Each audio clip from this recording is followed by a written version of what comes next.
My husband and I have been married for 15 years. We have two beautiful boys, Caleb and Isaac, but we also had a little girl. Her name was Candace. She was born in 1999, and she was precious. She stole our hearts from day one, and things were going really well. We went in for our 6-week checkup, and the doctor told us that we needed to go to the hospital. Something was wrong, and we had no idea. We spent the next 8 months in the hospital. We celebrated birthdays and holidays. We really had still, at that point, no idea what was really wrong with her.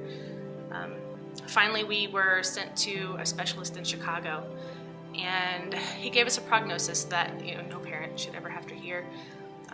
He told us that Candace wouldn't see her first birthday. And that was really hard.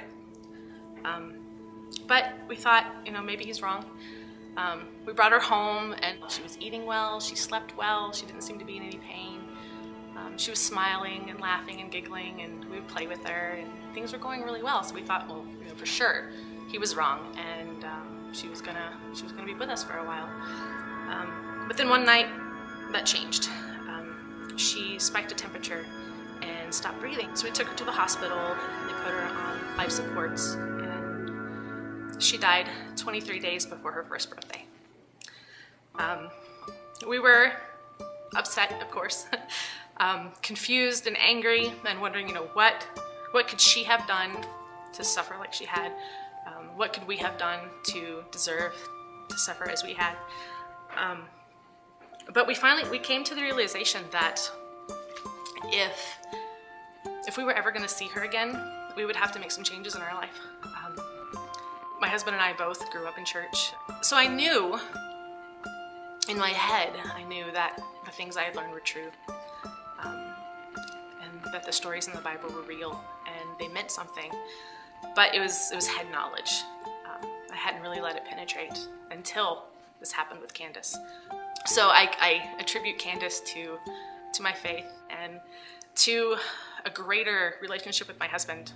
Just knowing that if we could make it through that, we could make it through anything.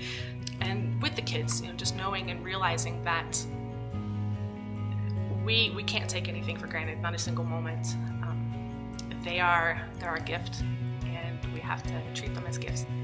So I thank God for Candace every day for helping us to realize that, and for the changes that we've made in our lives because of her, and for my ministry. Just realizing what kind of an impact that a single life can have. The job that I have now at the pregnancy center, I get to see that every day. Every life has value, and it's not up to us to determine that value. That God already has placed a value, and He's got a plan for that life. So Candace helped me in my ministry as well.